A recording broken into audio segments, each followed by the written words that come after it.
Good to go.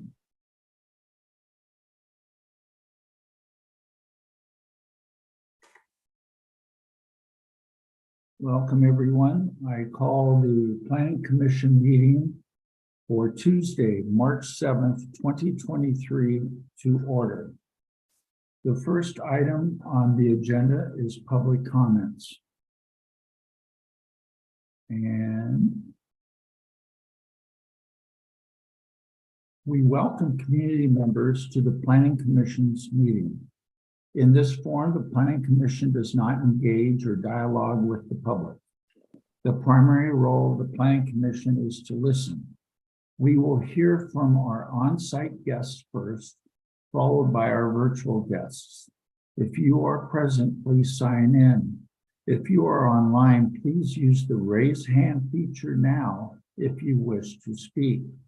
All guests must address comments to the chair and the city planning commissioners. The clerk will acknowledge your request and call your name when it is your turn. Your time will start when we confirm that we can hear you. Due to time constraints and to provide fair time to all community members, we must limit each speaker to 3 minutes. We will not split your time with others or reset your time. Since we are having a public hearing on the transportation element of the comprehensive plan tonight, you must address those items in the public hearing, not in public comments. Please state your name and city of residence for the record. Screen sharing is not allowed. You can submit materials to the Planning Commission or clerk in advance. Materials submitted after the meeting will be provided to the commission and will be part of the record. This meeting is being recorded. We appreciate you for taking the time to express your comments. Madam Clerk. We do not have any on-site public comments right now or virtual. Okay, so the public comment period is closed. Is there any comments or discussion on the meeting minutes before us? Seeing and hearing none, without objection, the minutes of the meeting listed on the agenda are approved. Our next item is the public hearing for the comprehensive plan element.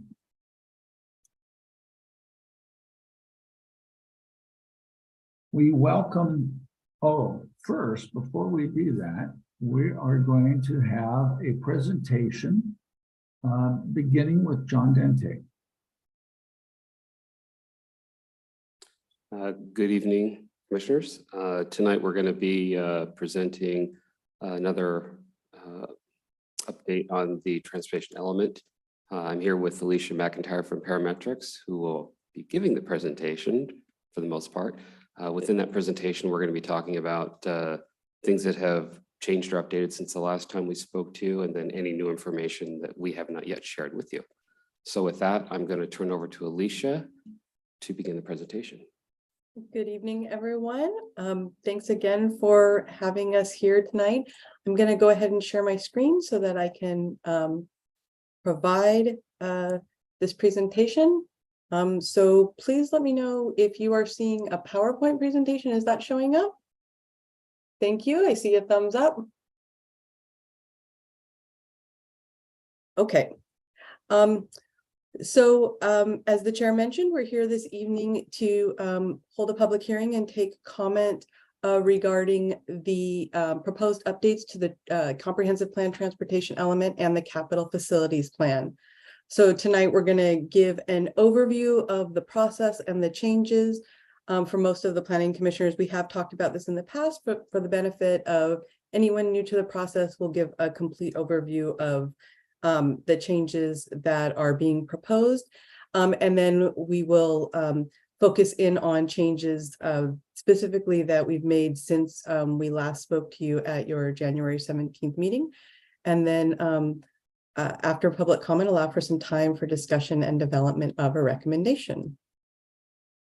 So the purpose of the transportation element is to reflect and support the recently adopted land use element, which envisions Kenmore as a high capacity transit community with an active, thriving downtown. It includes support for multimodal travel, including bicycle, walking, rolling, transit, and auto. It also supports the city's diversity, equity, and inclusion policy, and also reflects the goals in the climate action plan. And the transportation element is organized into 6 sections.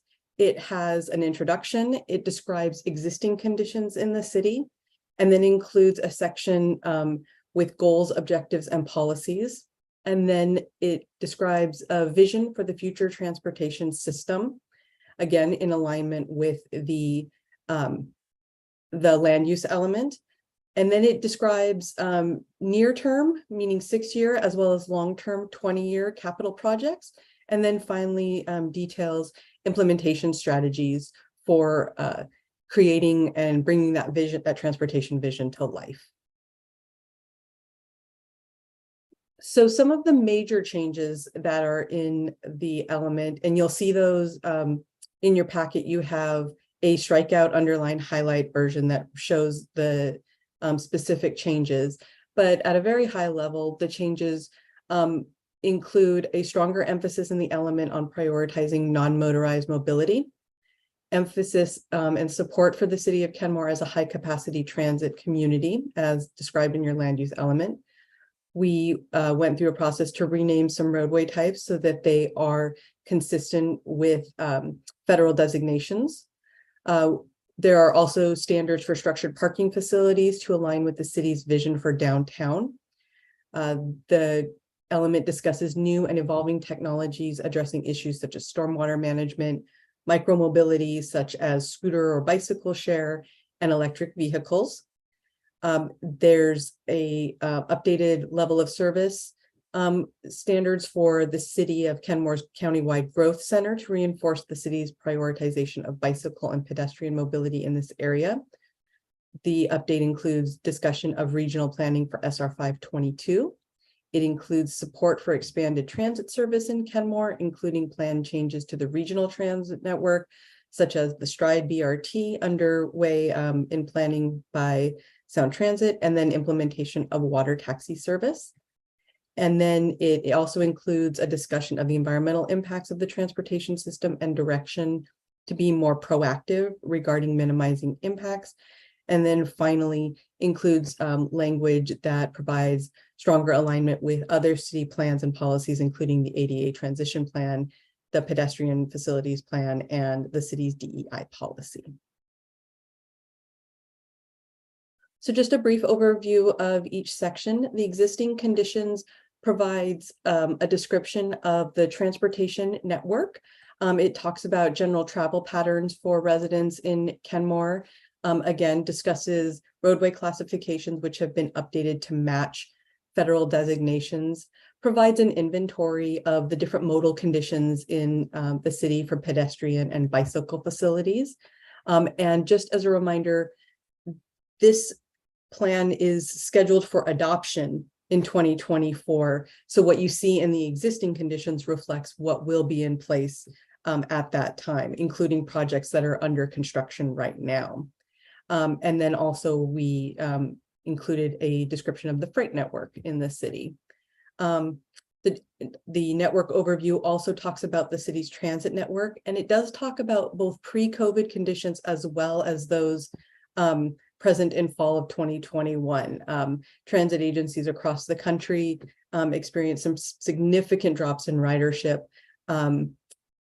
due to the pandemic, and they are starting to see that growth come back.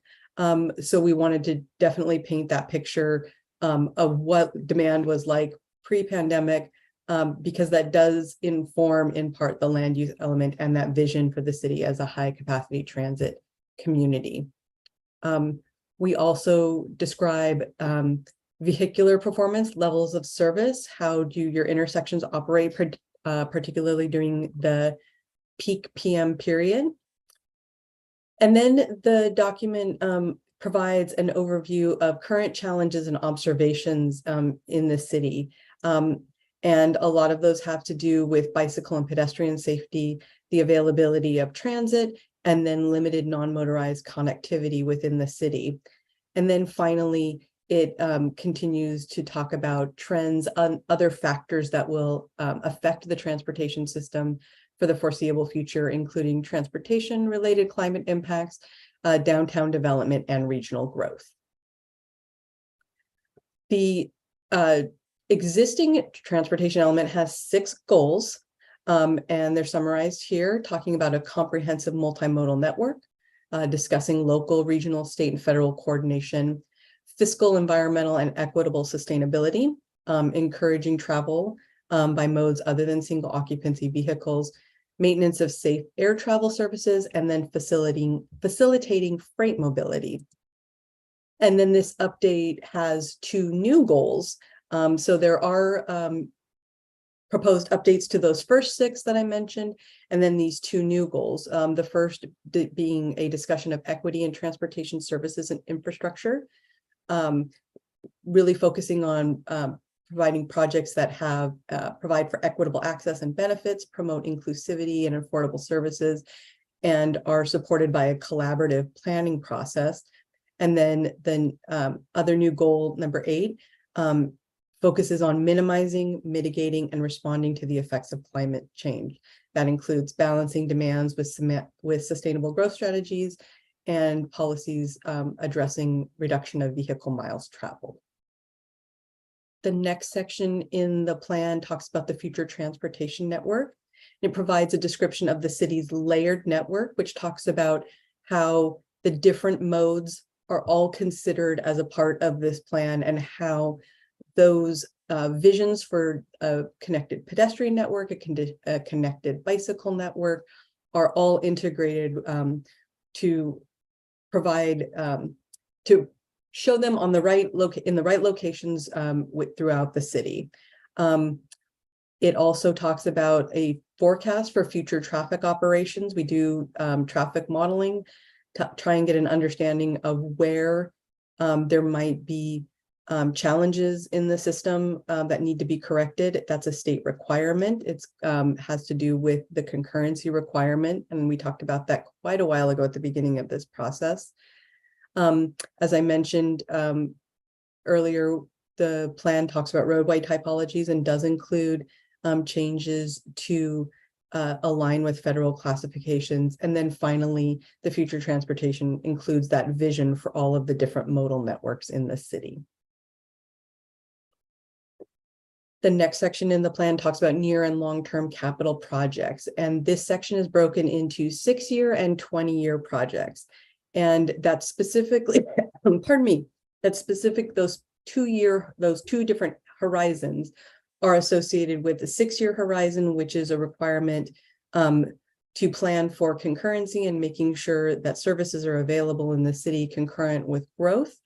And then the 20-year projects support the long-term vision of the city in that 20-year horizon, which is what your land use element considers for future growth.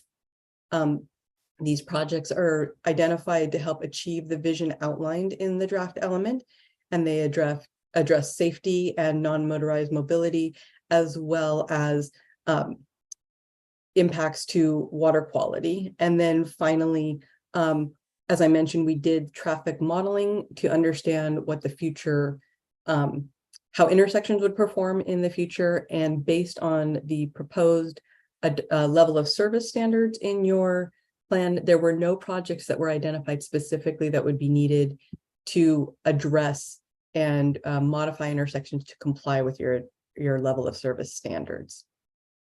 And then the final section in the plan, there are all the cost estimates that talk about how much these various projects are going to cost and what the strategies are to achieve funding, to secure funding for them. And then finally, there are quite a few appendices, which are the very technical details associated with the policies and the analysis in the plan. So some very detailed traffic modeling methodologies and outputs, discussion of roadway typologies, some very detailed conceptual designs and cost estimates, and then a matrix that talks about various funding sources for projects. As a companion to the transportation element, you also have the draft capital facilities plan. And again, this is all the projects in the 16-year, 20-year plans. And this plan includes all of the costs in current day dollars. This is a requirement as well that needs to be updated in your capital facilities element. So for this purpose, it's a single table in the capital facilities element. And it includes all of these projects, again, that are described in the transportation element. So that's the big overview of the plan. And since we last saw you, I think this should be January, not, it should be January 17th, not November 1st, my apologies. There have been a few minor changes to the plan. The first was a modification to the pedestrian level of service requirement to note that it's applicable to pedestrian facilities in downtown Kenmore. It does talk about how the level previously, it described how the pedestrian level of service standard was not applicable to local streets. However, in talking more with your department about that vision for downtown, we wanted to make sure that it was clear that that standard is actually applicable to local streets in the downtown. We added 4 new sidewalk projects, and these are all projects for which the city has already applied for grant funding and has a high degree of confidence that money is going to come through. And so we added those to the map as well as the tables. And you can see them circled in red. They include sidewalks on 80th Avenue Northeast, Northeast 192nd Street, Arrowhead Drive, as well as 84th Street. And then up here in the blue circle is a correction for one of the sidewalk projects. And that is adding, it just extends the project on 61st Avenue Northeast. Previously, that green line stopped right around where that yellow circle is at the intersection. And it should have continued up to the city limits. So that was simply a correction. We also prepared a revision to figure T4. This is a figure in the plan that has several photographs, and we wanted to provide better images that reflect the 2 types of designated pedestrian facilities in this city. We also added 1 facility to the pedestrian priority network, and that is a sidewalk on 67th Avenue Northeast from SR 522 to Northeast 181st Street. Also, in discussions, provided clarity that the level of service would be F for roadways within the Kenmore Countywide Growth Center. And again, that really reflects the city's direction to focus on bicycle and pedestrian improvements in your downtown. And then we provided updated costs for 2 projects. And then once again, added these new projects and costs for the capital facilities plan as well. So this update has been accompanied by some public engagement events, one of which was an in-person drop-in event at the Kenmore Hangar. John and I spent the day there with information for the community. This was advertised in advance. We had 7 people stop by to ask questions, most of which were really focused on specific transportation projects. The city also hosted an online open house from January 9th through March 1st. It included a summary of the proposed changes to the draft element, that map showing proposed capital projects. It included the clean and track changes versions of the transportation element and links to other supporting documents. The online open house also included a survey to solicit public feedback, as well as an email address to which people could send comments.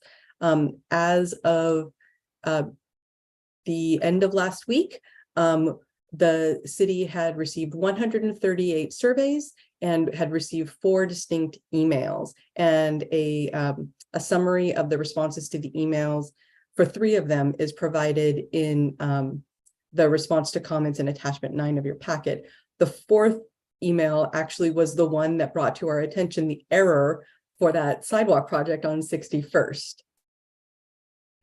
And the online open house and the public engagement event were advertised via postcards, the city's newsletter, and a website.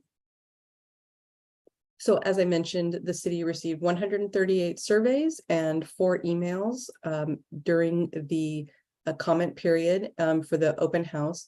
And just some very high level findings based on the survey. One of the questions asked people how they travel around Kenmore, and they were allowed to select any of these 3 options. So you can see a substantial number of people, almost everyone, travels around by driving, 94%, but a lot of people do get around by walking and rolling. We also had about 36% of people report that they bike in the city, and about 21% saying that they use transit or rideshare. And then they also talked about how they travel outside of Kenmore. And as I'm looking at these numbers, I'm not 100% certain that they are correct. I think there might have been some numbers that are transposed in here, and it's when I look at the number for biking, I'm wondering if 94% is correct. And maybe John, you and I could double check that number, those numbers, and follow up with the commission. Yeah, for sure. And then just a little bit more about for what we heard through public engagement. We did ask people to provide some information about whether or not they use assisted mobility devices, and about 91% of people said that they do not. We also asked people, again, with a pre-populated answer, to talk about whether or not they supported the proposed changes. More than half of the people said they either strongly supported or supported them, and about 28% said they were neutral. And when we asked people, like, what kinds of things do they support, or what kinds of comments do they have, they did provide a lot of project-specific comments. There were requests for more transit, comments about alternative modes of travel. We also had people tell us that this was a lot to absorb and a lot to comprehend. And then a need to balance parking with automobile use, and then a desire for more pedestrian and bicycle improvements. And then finally, on the engagement side, people noted what kinds of policies were important, with non-motorized being the most important, and then followed by expanded bus service. And then just some general comments we received, questions about, or comments about, focus on automobiles and a desire for more parking, desire for more sidewalks and bicycle infrastructure, and then more interest in transit and light rail. And then the last piece of engagement pertains to engagement with the Puget Sound Regional Council. PSRC is responsible for certifying the transportation element of your comprehensive plan. And so we provided them with an early version of this document so that they could review it and let us know if they saw anything that might be out of alignment, either with the Growth Management Act or the countywide planning policies or regional planning policies. And John and I were pretty pleased. They came back and they had 3 comments for us. The first had to do with language about the air harbor and making sure it's identified as an inventoried facility. So we'll be going back into the element and making sure that it shows up on the map as an inventoried transportation facility. They asked for a little bit more information about funding sources. And then they actually asked us to confirm the number of jobs listed in one of the appendices. And it looks like that's simply a typographical error. So this was actually really great feedback to hear from them, that your plan, this draft element, is very much in alignment with the regional growth strategies and regional planning policies. So this evening, you'll be taking comment, and we'll be listening to feedback about any of the proposed changes. And then the next step is for the Planning Commission to develop a recommendation to the City Council. And that concludes my presentation this evening. Thank you very much, Alicia and John. If there's no objection from the commission, I request, well, first of all, the correction that you need to make or you want to make to that one slide, if you would do a strikeout of that which was incorrect and replace it with the correct item. With that understood, I would like the slides to be provided as a preamble to the public hearing, as a presentation prior to receiving testimony. Is there any objection? Hearing none, it is so ordered. So we are now ready to move toward public hearing. Okay, this second.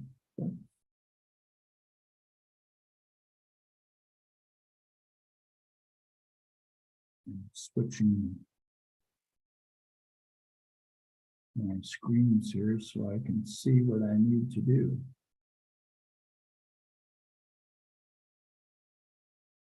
We welcome our community members to the Planning Commission's public hearing. In this forum, the Planning Commission does not engage or dialogue with the public. The primary role of the Planning Commission is to listen. Tonight, the public hearing is on the transportation element of the comprehensive plan. Please see the agenda packet for details. You have just heard a presentation by our consultant with a set of slides. We will hear from our on-site guests first, followed by our virtual guests. If you are here in the chambers, please be sure to sign in. If you are online, please use the raise hand feature now if you wish to speak. All guests must address comments to the chair and the city planning commissioners. The clerk will acknowledge your request and call your name when it is your turn. Your time will start when we confirm that we can hear you. Due to time constraints and to provide fair time to all community members, we must limit each speaker to 3 minutes. Please confine your comments to the public hearing topic. We will not split your time with others or reset your time. Please state your name and city of residence for the record. Screen sharing is not allowed.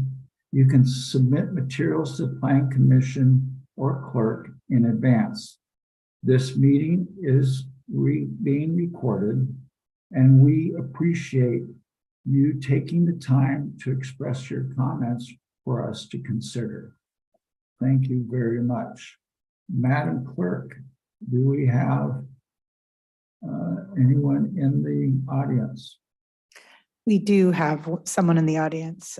Chris Olson, can you take the podium?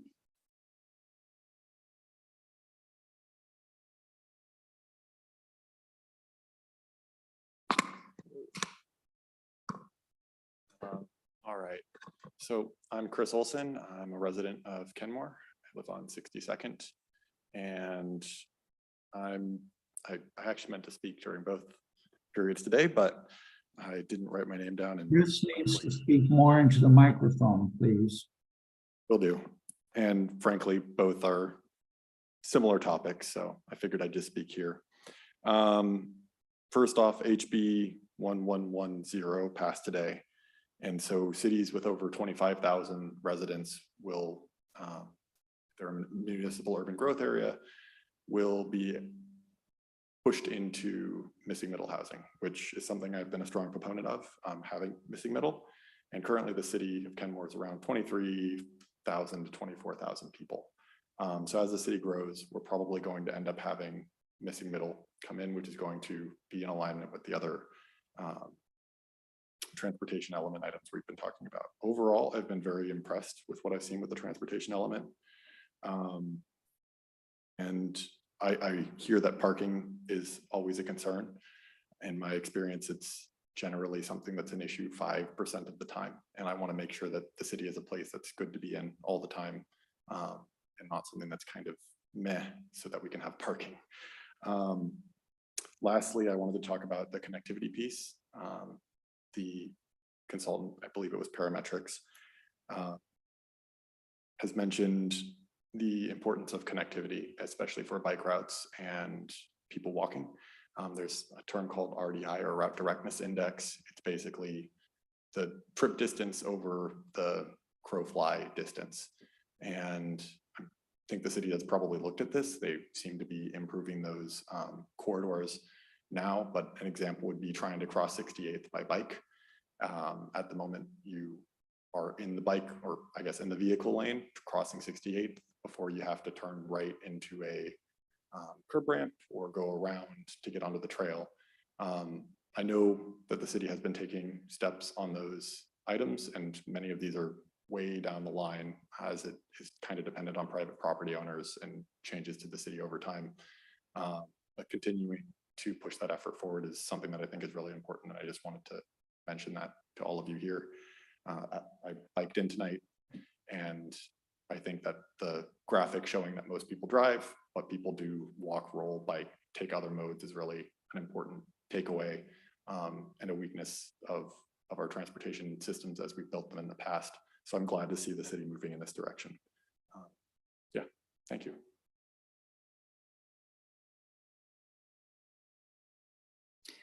We do have one online comment. One online, Nancy. no more, there's no more in the chambers. No more in chamber, correct. I am going to promote you to as panelist, Nancy Hansen, and please unmute your mic and state your name and city of residence after I do.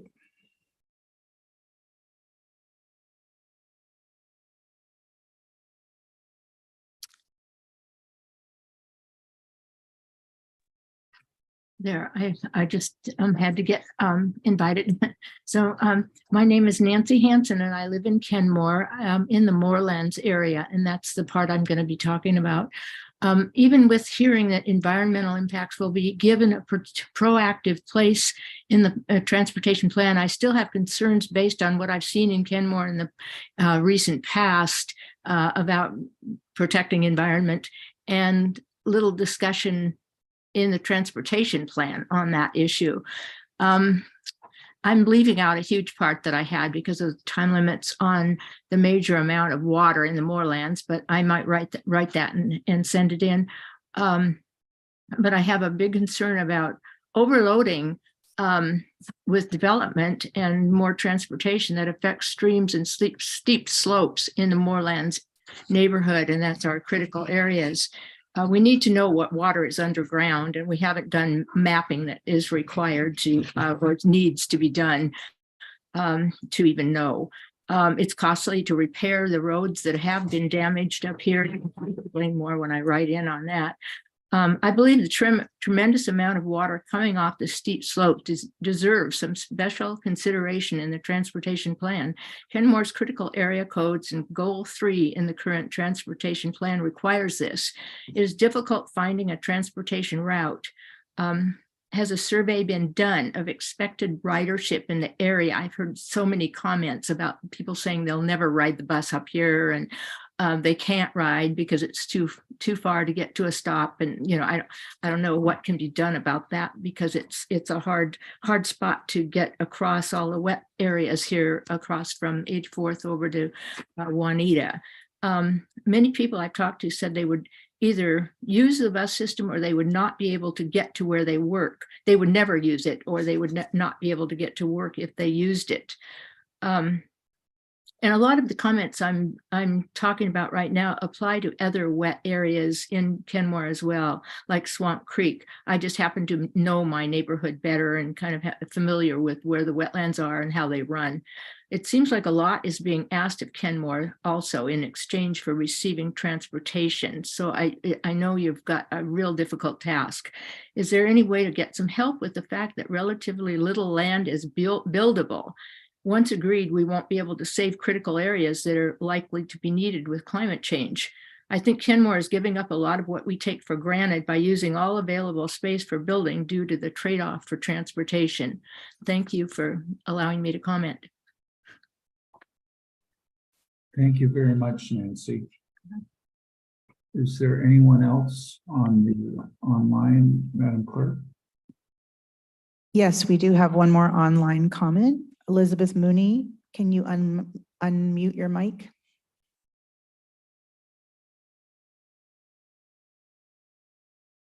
That working? Hi. Hi, Planning Commission and staff. Can you hear me okay? Yes, we can hear you. Okay, thank you.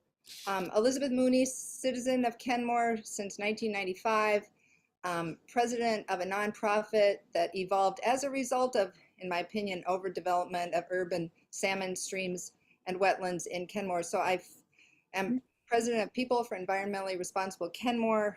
I see that 61st Avenue Northeast is on the plan. There are trees there, but the stream that is on 61st Avenue Northeast, which we call Chet Shothel, which is the indigenous name for Little Creek, which we learned through our collaborating with Dick Taylor way back when this all started. That stream may actually need more room, more trees, and we have been working and are still working as of today with the folks down at Harbor Village Marina. So PERC is involved in working on that stream. Thanks to Tracy Bonazinski, we knew about the piece of land that the city is going to be purchasing that is midway between the Jack in the Box and up to that Lakemore Estates. So all I'm trying to say is in your plans, we might need to step back a little bit, make sure we are protecting that stream so that when WashDOT takes out the barrier under Bothell Way, we will be bringing back a natural run of coho salmon to live with the cutthroat trout that are already in there. And so when you are imposing and improving the sidewalks to protect people, we also want to take into account how can we change in the engineering plans to accommodate and look forward to stream health, climate health, keeping the water cool, making it wider like Nancy Hansen was talking about, protecting wetlands, maybe even bringing in more design to make larger riparian zones while we're improving what will help people walk and ride bikes safely. But we need to take probably some more time, and I'm really excited because we've been partnering in conversations with the community, including our friends down at the shoreline. So up in the upper watershed, we might need to just spread out that sidewalk and save some more trees and think outside the box a little bit, because climate change is coming and we want the salmon to get all the way back up and into Briar. Thank you. Thank you. Thank you, Elizabeth. Do we have any?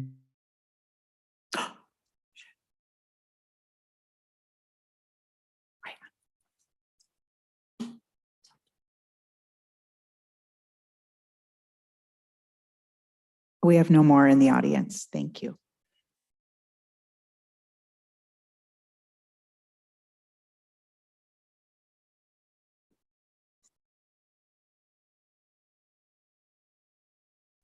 Okay, I'm back. Sorry about that. No, that's okay. It happened. So, Madam Clerk, do you have any more written submissions that are not in the packet that have been submitted to you for this public hearing? I did not receive any, no. Okay, thank you very much. Commissioners, okay, first of all, I closed the public hearing on the transportation element. Commissioners, what is your desire?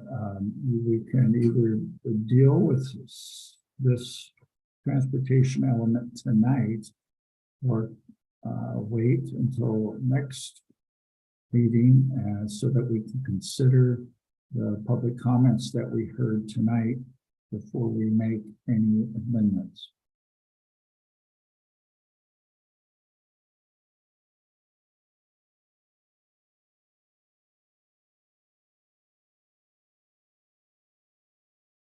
I can't hear anybody. I'll jump in just to get things started. Thank you. I suggest that we've seen and heard enough at this point that I think we are ready to offer a recommendation to the city council to approve the recommendations as they stand today.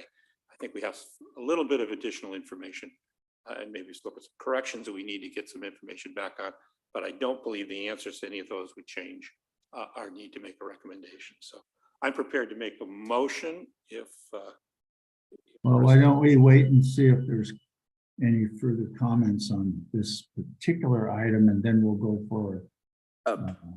This is Planning Commission Cadre. I personally would like some additional time to kind of go through this. I just, as you know, joined on January 17th was my first meeting.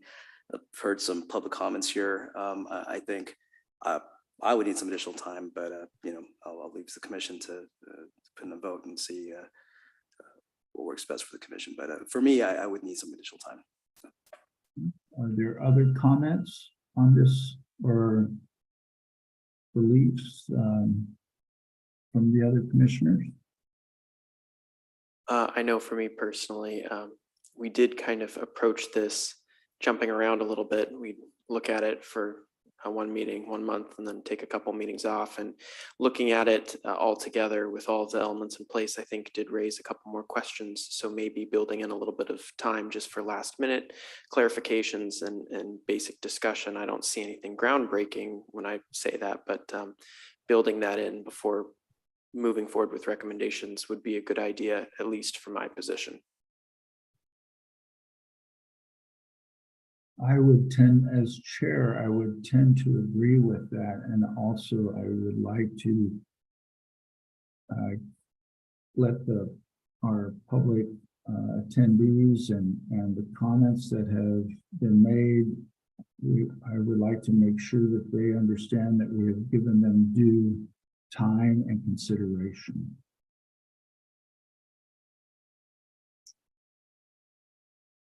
Is there any?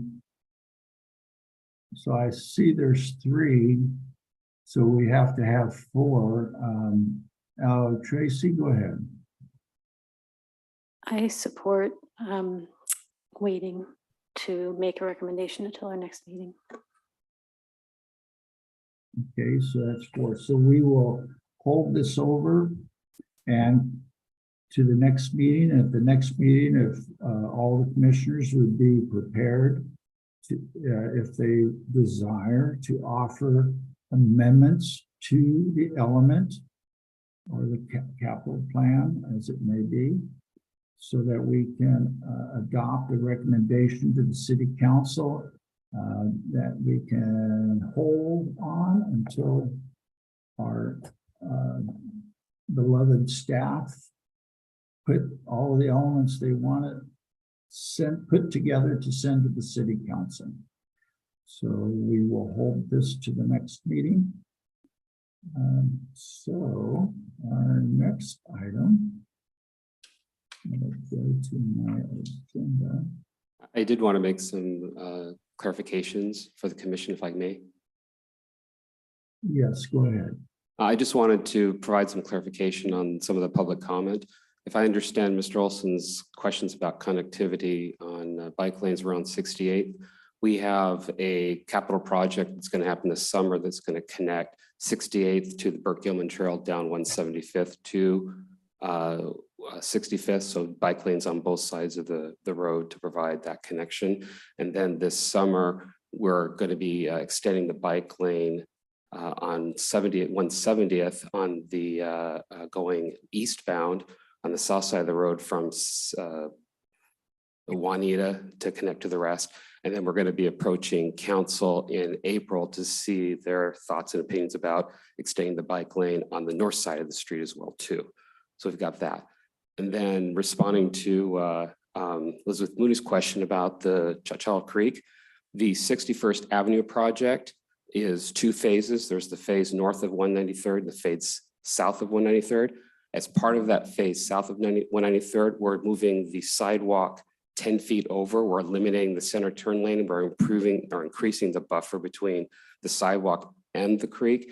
And that project also includes some funding to do enhancement along that corridor to remove evasives. I'm hoping that we have enough space to remove that wall and create a better stream channel. Just don't know until we get our design going on that. We got some money from the state, and they've pushed it so far out on their budget, and we're working with our lobbyists to bring it closer to today versus, my retirement year. So I just want to give some clarifications to help you when you make your decision that we do have certain things that are coming up that are in the plan that I hope address the concerns from the 2 comments that were provided. Tracy, go ahead. John, can you remind us which is happening first, north or south of 193rd? So right now we're in the study pre-design phase for the north part of 193rd, which is going to replace the damaged sidewalk on the east side of 61st, and then put in a couple of crossings. And then depending upon when we get this funding for the phase 2, it will take care of the sidewalk on the west side of 193rd, and then it will relocate the sidewalk south of 193rd and do stream channel enhancement work. So it sounds like the work north of 193rd will happen first. Yes, we have, that funding has been approved already, and the other funding is going through legislation to figure out when they're actually going to give it. And we're working with the lobbyists to try and, like I said, bring it closer to today versus. You want to be around to see your baby through? Huh? I would like to. Yeah, they put it in 2035, and I won't be here in 2035. Well, thank you for answering the question. No problem. Is there any further questions for John? I would ask that, Don, if you would put that into a memo of those items in preliminary response to issues brought out at the public hearing, so that we can include that into the public hearing packet, please. Certainly, I'll take care of that. Thank you. And that's before your retirement year. Definitely before my retirement. Okay, I just, you're. John, a quick question for you. I'm looking at figure T2. I don't think you have in front of you here. It's a pie chart that states commute mode to work. Working from home 8%, motorcycle, taxi cab 1%, bicycle 1%, walking 1%, driving 68%. The surveys from 2019. Are there updated information? Because a lot has changed since COVID. As a lawyer, I'm working from home these days. I have court from home, so much has changed since 2019. So are there updated data that you would use to create these projects? We're not in it. So at this time, we don't really have the greatest updated data, just because what the pandemic did is it really messed with things. We really used the 2019 because that was the most realistic numbers we could use, because we didn't know what was going to happen today, tomorrow. What we are finding is that the amount of traffic is returning back to normal. It's just spread out a lot more, so you're not seeing the type of congestion that you used to. So that the numbers are about what they were from 2019. So we're fairly comfortable with what we have, just based off of what we're seeing today. So.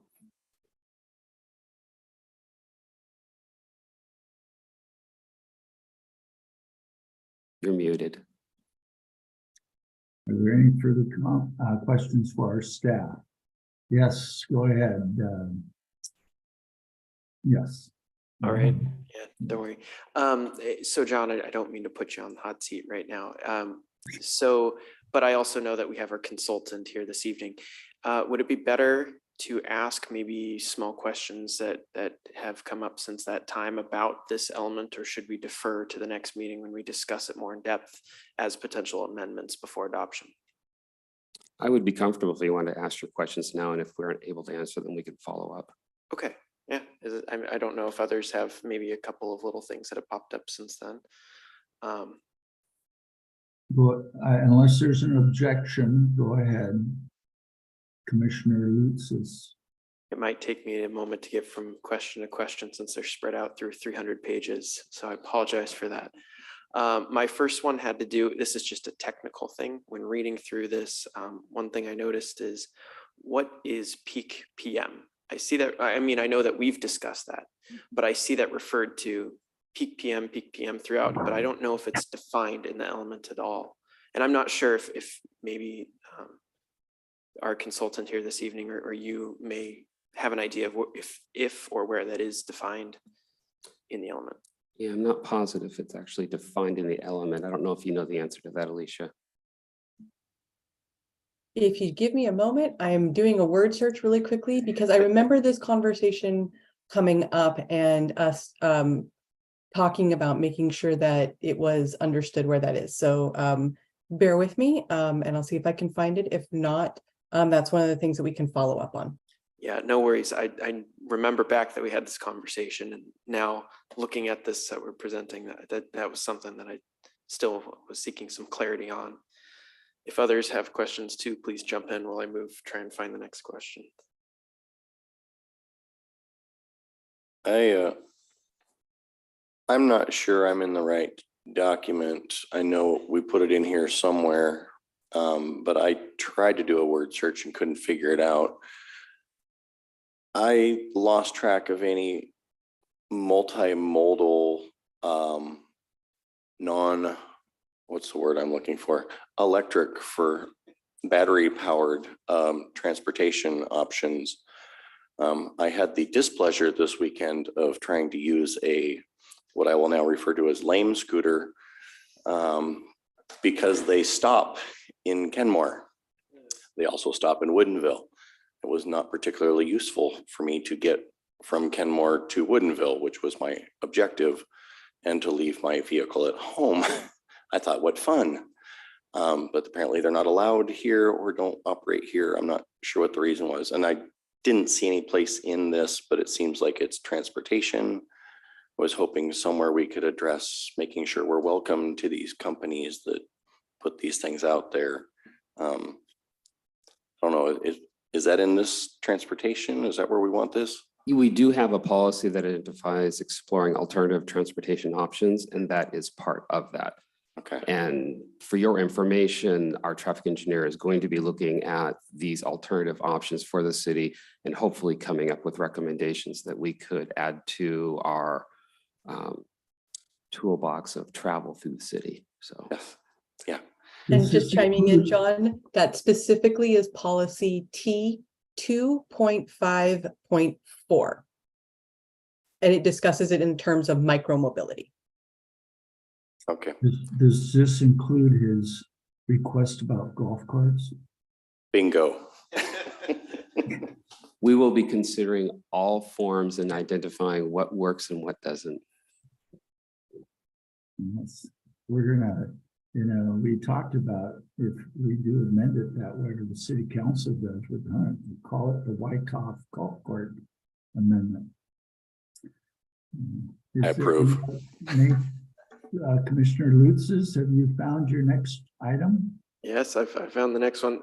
This is just a clarifying thing for John. I don't think there's anything substantive here, but I know that we discussed the analysis of 175th in terms of it being a truck route, because I know that on the visuals that we had last time, that wasn't identified as such. And I think I remember you saying that that was something in the near future, that there was going to be some sort of analysis of 175th and in terms of how it would play into this visual, this section. Yeah, there's a lot of aspects to 175th that are highly dependent upon what happens with the future. Lake Point could change 175th. Zoning can change what happens on 175th. It really what you do with the truck routes is you're looking how trucks are moving through the city, and 175th is more of a destination. That's where they're going to. But the question is, how do they get there and how do they go from there? So we wouldn't necessarily call 175th a truck route because it is just a isolated road, if you will. Mhm. And so we look at other roads as they travel through in and out of Kenmore as a truck route. Now, I don't know if I saw language that may have described it in that same way as destinations rather than travel routes, because that would help clarify, considering there's the premix on 175th and plywood supply, and there's a lot of trucks in and out, but maybe defining it as looking at routes as opposed to destination points and why that would exclude 175th, I think would maybe help ease that. Again, I don't want to, I know that you don't have your notes in front of you right now, so I apologize. Well, luckily I've got Alicia on the other end and she can take notes and we can talk about it later. So I could also maybe provide a little bit of information in this one. This one I found because we did talk about like defining the Washington State freight and goods transportation system. So in your attachment 1 on page 6-20, we provided a definition that talks about how Washington State defines state's freight corridors. And that's what you see demonstrated or shown on the map, the figure T8 that defines truck routes. So that definition, or they're classified based on annual freight tonnage moved through truck, railway, and waterway corridors. And so those classified routes are based on a state classification system. And then we actually did even include something about 175th. I had forgotten about this, that describes how 175th sees a fair amount of freight traffic due to the nature of the surrounding land uses it serves. So that particular roadway is actually called out. Yeah, I saw that. I just didn't see something saying that because in looking at the definition as well, it doesn't talk about definitions like John said, which I think would help provide clarity on why it's not listed on the following visual. Because I guess in this state here, it does call out 175th, but it doesn't really make a statement as to why it's excluded if it's talking about the fair amount of traffic it sees. I think the question, the clarification is that these freight routes are defined and classified by the state. So I don't think the city's really, John, you might know, I don't know that the city is in a position to change that classification, or if 175th would cross the threshold based on the amount of freight tonnage that is moved on 175th in a year. So would it be possible to maybe add just a brief statement in that little section there that says, due to Washington State's definition of freight and goods transportation system, 175th does not qualify as such and therefore is not represented in the following visual? That can be added. That would at least provide some clarity to me. And that's one thing that I was getting held up here. Thank you, though. I really appreciate it. Is there any objection to that being added by the commission? Okay, so it is. Can I ask a clarifying question? Are there any other streets for which the commission feels a similar type of description would be appropriate, or is 175th very unique in that way? Yeah, I think it's unique in the sense that there was a reason why it was called out in the first place, since that's where a lot of our freight trucks are coming through. So just maybe adding that clarifying statement as to it is not technically considered a freight route, even though it sees a lot of freight pass through. Is there any other comments from commissioners on that item? Are there any further questions of the staff from the commissioners? I'm trying to find my next one, sorry. I'll jump in while Nathan's cover the air a little bit. John, I was really ears perked up when you mentioned the spreading out of transportation usage due to the people evidently working from home and other uses. So I was wondering whether that's taken into account when you look at the numbers we're looking at the level of service, and particularly those peak hour times, because I'm not surprised to hear that. And as I'm wondering if the numbers that are there and the services are based on the 2019 prior utilization type of activity, or are we taking into account some of that spreading out, which I think would have a significant impact, particularly if we are successful in moving to more non-motorized traffic. That could have a significant impact on our future capital expenditures. Yeah, our level of service for our intersections are based off of the peak hour. And what we're seeing currently is if I remember correctly, the evening peak hour is pretty close to what it was pre-pandemic. The morning peak hour is less. And so the data we're using in 2019 is actually probably a little bit more conservative in determining our level of service. And with using that data, we're still not finding that our level of service, we have a level of service impact, which is why we don't have any projects to mitigate.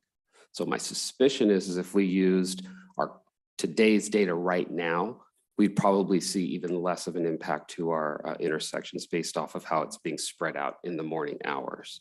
But again, also remember that a lot of the data we had to use when we started this analysis, and to pick it up right now, it would be next year. And then the question is what about data for today? And we'd never get done.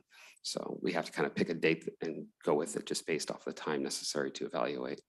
Thank you. Well, knowing that we've got some conservative numbers built in there, it gives me some confidence and a little better feeling about seeing some of those service levels creep up as we get into those later years. We may not actually achieve those levels if what we suspect is happening.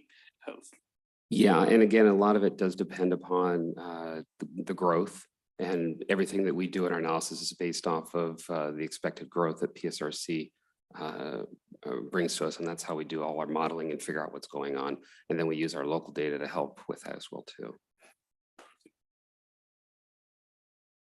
Just a quick question. I was listening to Alicia's presentation, and under public engagement, she had mentioned surveys, and there were 138 people that responded back with 4 emails.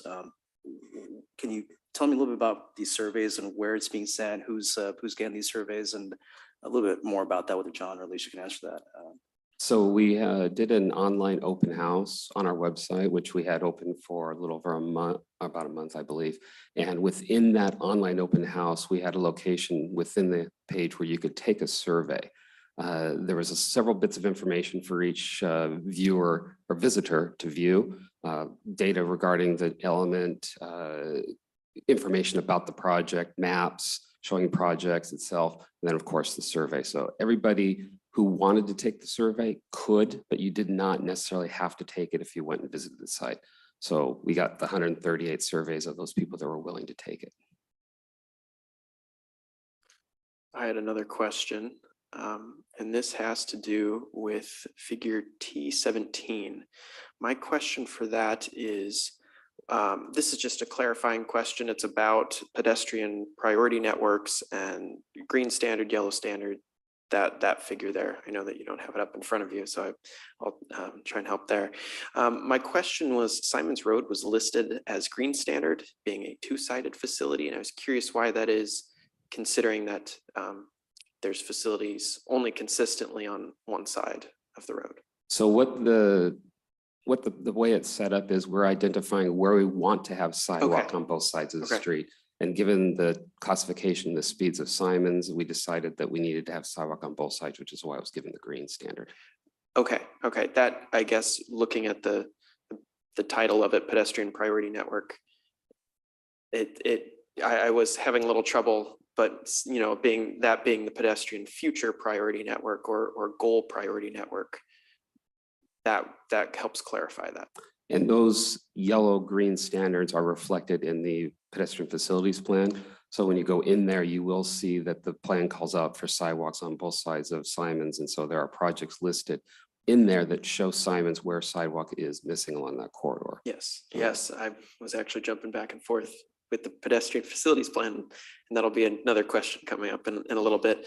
But Alicia, would it be possible maybe to add that into the title of figure T17, pedestrian goal priority network, to make it sound more future oriented rather than the current status? I think we could find some language. I'm not sure that goal is the right terminology.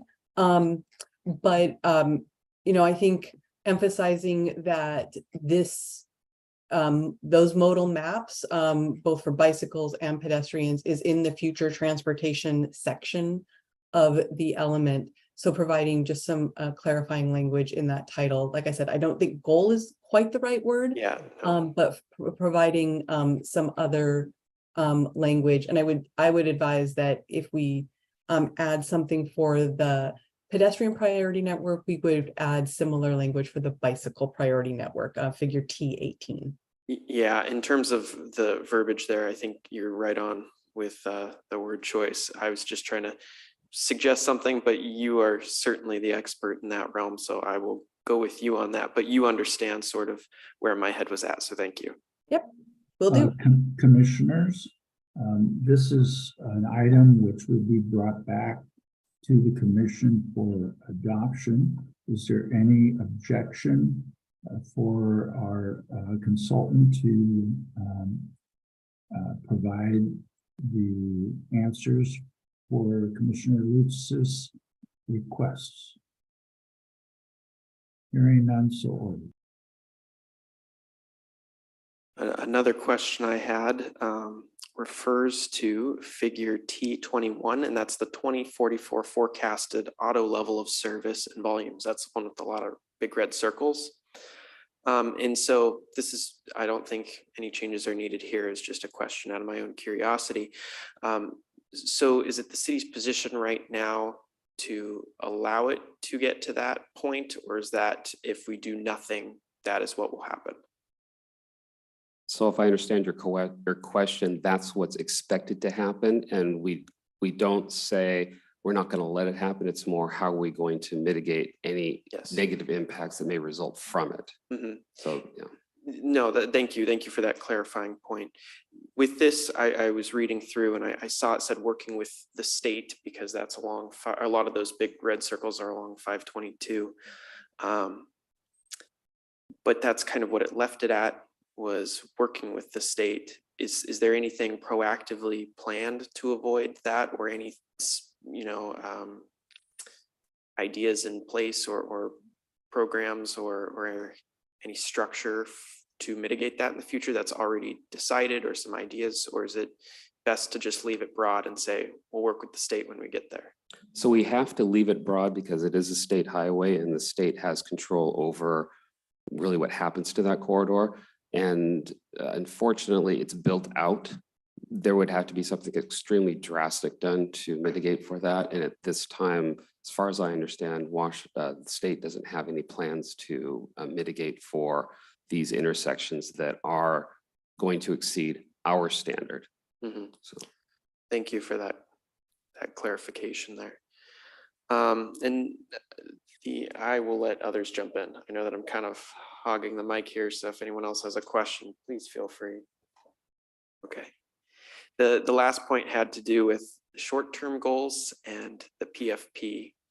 And I had a couple of questions. They're kind of intertwined, so bear with me. I'll try my best to make it as clear as possible.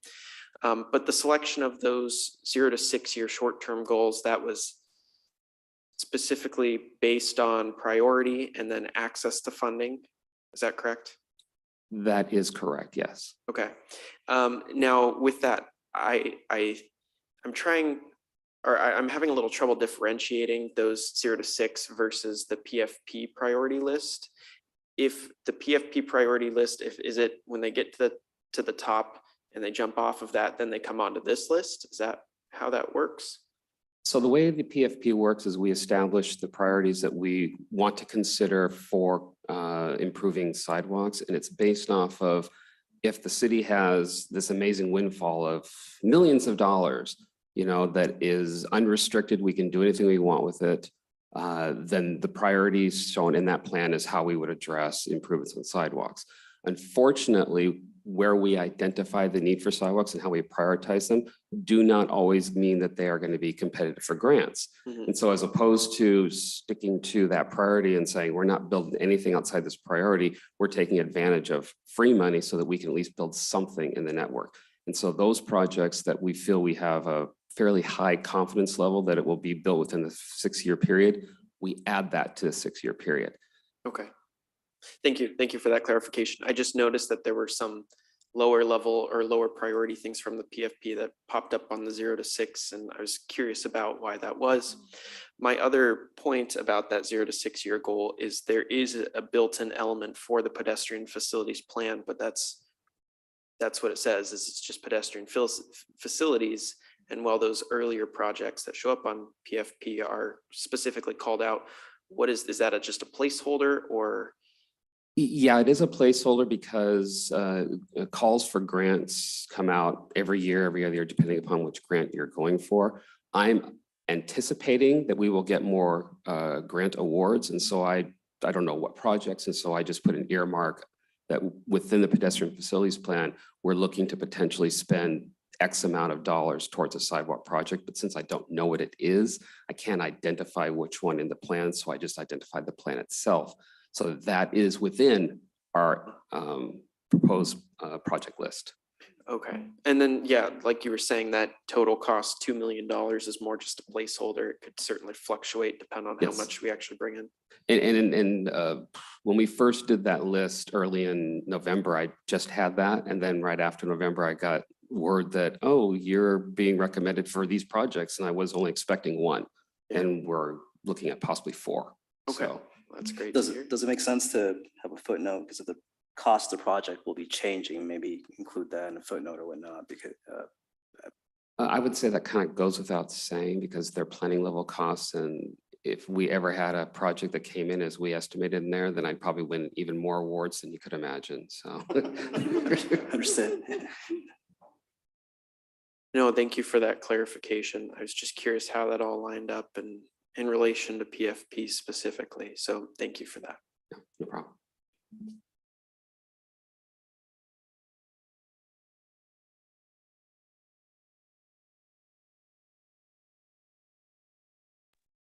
Are there any more questions or comments? Okay, Commissioner Lucis. Brief comment, nothing big. This is more of a funny thing, but I was looking through some of the pictures in this and they're pretty old, outdated, and just some of the other graphic or not visuals, because those have been updated. We've picked through those. And was there any plan, this is nothing important or anything, but was there any plan to update some of those images? I was looking at one that showed down here, and Radio Shack hasn't been down there in a long time. So I was kind of curious about that. That was a hopeful plan that Radio Shack would come back. That's why we Hey, I remember shopping at Radio Shack. Back when it was the only place to get electronics. I can't really say I know if we're going to be changing any of the pictures. Alicia, I don't know if you have new pictures that you're looking to replace with. I know, as I mentioned in the presentation, we updated the images in figure T4. Also, the transportation element, I believe, is kind of an outlier in your comprehensive plan. I believe there aren't a lot of photographs in many of the other elements. So, there's no mandatory requirement for it. I think they do a nice job of breaking up the text, but I didn't have necessarily a plan to make any changes. I'm with John, big fan of Radio Shack. Spent plenty of time there in my younger days. But they're really more illustrative than anything else. So of course, yeah, it's really kind of a preference of the commission. No worries about that. That isn't a huge thorn in my side. I just, wasn't sure if, since we're in the weeds right now, if we may as well clean it up while we're there. But if that would be, a burden, or that's kind of not quite in the purview of what we're focusing on right now, it doesn't. Well, Nathan, maybe we can all go along with our smartphones and take some new pictures and send them to our staff. Well, yeah, Kenmore Heritage Society always does those photo contests. Maybe we can put that out to them and We can just be like the magazines and just Photoshop it to death. So that's it. Or just blur every image slightly so you can't tell what's actually there. I would just like to keep image T4 as a permanent document. but unfortunately, you're going to get people that are going to go, what's Radio Shack? Commissioner Lutzis, are you coming to the end there? I'm getting pretty close. I see the end is in sight. I'm just scrolling through to see if I had any last minute comments. I don't think anything pressing by this. Oh, there was one. Found it. Good. So this has to do with the plans. I know specifically in regard to the whatever pedestrian crossing is decided upon in the future. There's a lot of different ideas here. There's the tunnel under, the bridge over, the crosswalk, and all of them are included here. Are we supposed to leave those all in there, or should we provide a little more direction on that? Or is there a purpose for including all these different plans when we won't use all of those plans? So we included them in there because they were potential options. Until we actually have a development on the Lake Point site, we're not really sure what we should build. One of those options would work great if nothing happened over there and we wanted a crossing. A couple options would work really well if a development occurred and that would easily integrate into a new development. So keeping it broad was intentional because we just don't know really what we want to plan there. We don't want to box ourselves into a corner. So Yeah, that makes sense. I just wasn't sure if you wanted us to start shopping for crosswalk stripe colors or something. So. Oh no, but if you can find a bridge on eBay, I'd be all for it. Thank you. And I think that concludes my questions. Thank you for being so patient with me, John and Alicia. I appreciate all of your help while I grilled you another time. So thank you. Thank you, Commissioner Lutzis. Are there any further comments or questions from the commission? Seeing none, I would ask Madam Clerk if shortly after the closing of the public hearing, John and Alicia addressed a couple of the comments related to the public hearing. Please enclose those with the public hearing. And then after the start of the back and forth, just put that into the regular meeting, please. All right. Yes, that'll be fine. Thank you very much. Is there anything good for the order?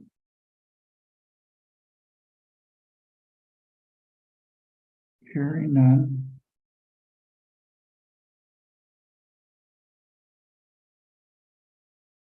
Dwight, you're muted. Chair, you're muted at this point.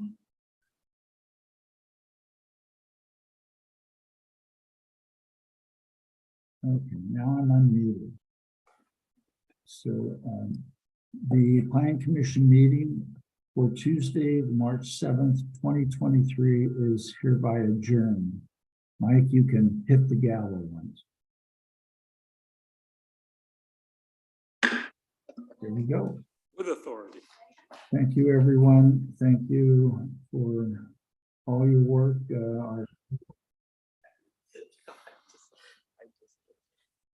And see you all in 2 weeks. Thank you.